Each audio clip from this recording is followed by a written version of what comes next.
Hello everyone, I hope are you doing well. So this is a most important video for UPPCS. हम बात करेंगे इस video में UPPCS prelims की। ठीक है, जो UPPCS का रिज़ल्ट आया है प्रीलिम्स का, पॉजिटिव भी है एंड नेगेटिव भी है। ठीक है, जिसका प्रीलिम्स क्लियर हो गया उनको इस चैनल से बहुत सारी शुभकामनाएं एंड कॉन्ग्रेचुलेशंस। सो आपका प्री क्लियर हो गया है, आपके पास 4 मंथ्स हैं, मैक्सिमम 4 मंथ्स हैं। सो मीन्स की तैयारी आप बहुत अच्छे से कर सकते हो इन सफिशिएंट टाइम। ठीक है, और जिनका प्री नहीं हुआ है तो वो बिल्कुल भी ये ना सोचिए कि हाँ मेरा प्री नहीं हुआ है तो अब क्या होगा। ठीक है, देखो ये एक एग्ज़ाम है, नॉट अ लाइफ। ठीक है, ये एग्ज़ाम है, आपको अपनी लाइफ से नहीं जोड़ना है, एक एग्ज़ाम की तरह लेना है।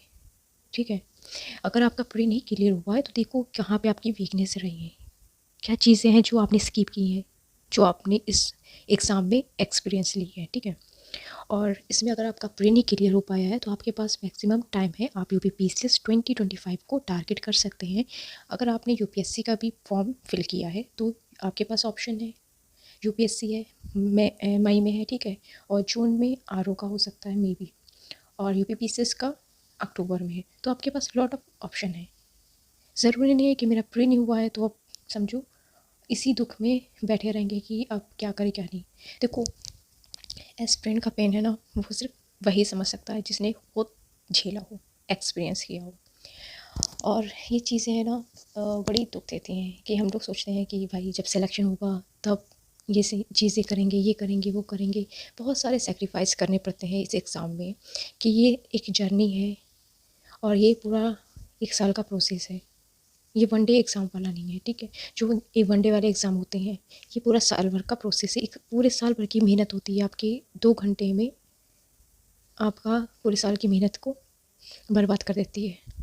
ठीक है, तो मेरी आपसे यही रिक्वेस्ट है कि आप लोग का प्री नहीं हुआ है तो कोई बात नहीं, आप अपना मेंस रेडी करो। जो मैंने वीडियो बनाया था प्री प्लस मेंस, उस टारगेट को आप अचीव करो और जो चीज़ें हैं उसको आप फॉलो करें हॉनेस्टली, तो आपका प्री प्लस मेंस दोनों तैयार अच्छे से हो जाएगा।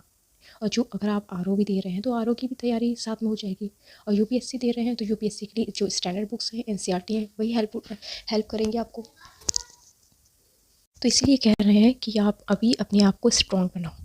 देखो ये एग्ज़ाम एक प्रोसेस है, पूरे साल भर की है, तो इसे अपने एग्ज़ाम में कहते नहीं एक पेशेंस रखना पड़ेगा आपको, धैर्य आपके अंदर होना चाहिए इस एग्ज़ाम को लेके।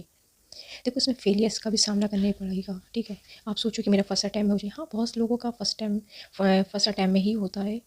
ठीक है, बट लक बेस, कुछ लोगों का इंटरव्यू तक पहुंचते हैं तो वहाँ पे नहीं हो पाता, कुछ मार्क्स से रह जाते हैं। तो ये नहीं सोचना है कि हमारा ये नहीं हुआ है, ईगो पे नहीं लेना है। ठीक है, जो चीज़ें आपकी नहीं हो पाई हैं आप अपने आप को, जो भी कमियां हैं उनको चीज़ें ठीक करो।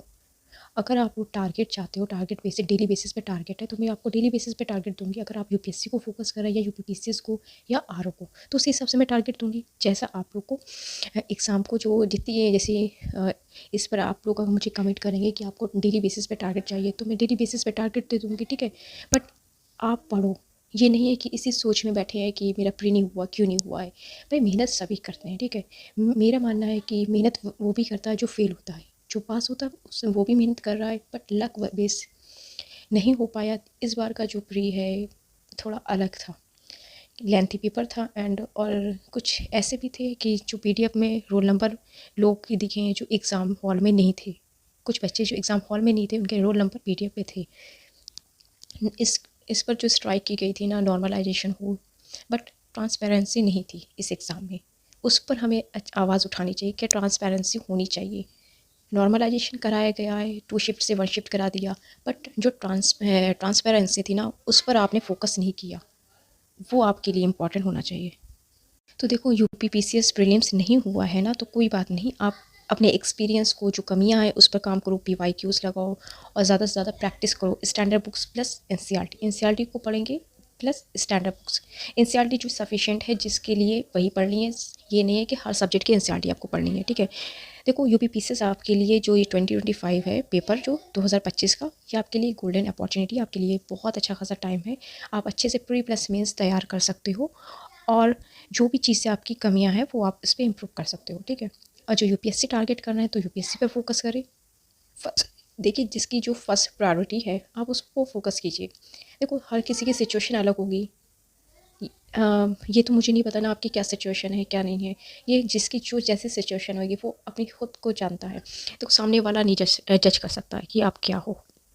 देखो, सबसे पहले ना इंसान को कौन पहचानता है, जो कौन है सबसे बेहतर जानता है वो है आप। कोई दूसरा नहीं आपको पहचान सकता कि आप कौन हैं, कैसे हैं, आप में क्या कमियां हैं क्या नहीं है। आपको जज नहीं कर सकता है विदाउट जाने। तो आपको जानने वाला सबसे बेहतर तो आप खुद होते हैं।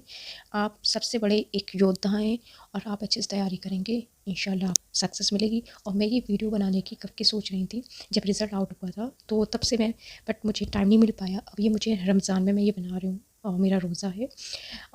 तो ये वीडियो अपने रमज़ान में मुझे ज़्यादा टाइम भी नहीं मिल पाता है क्योंकि पूरा शेड्यूल बिज़ी रहता है।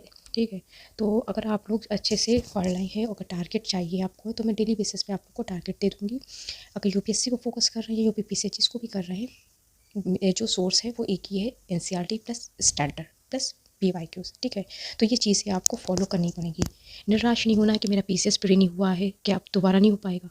देखो, जो फेलियर है ना, जो यूपीएससी में जो एसडीएम आईएएस बने हैं वो भी उन्होंने फेलियर को फेस किया है। ठीक है, जो फेल नहीं हुआ उसने क्या सीखा, अपनी कमियों से इंसान सीखता है। जितने भी ये जो भी हैं, फेल होके ही कुछ ना कुछ इंसान सीखता है। उसको ज़्यादा एक्सपीरियंस होता है क्योंकि चीज़ें उसने अच्छे से देखी, एक्सपीरियंस ली है।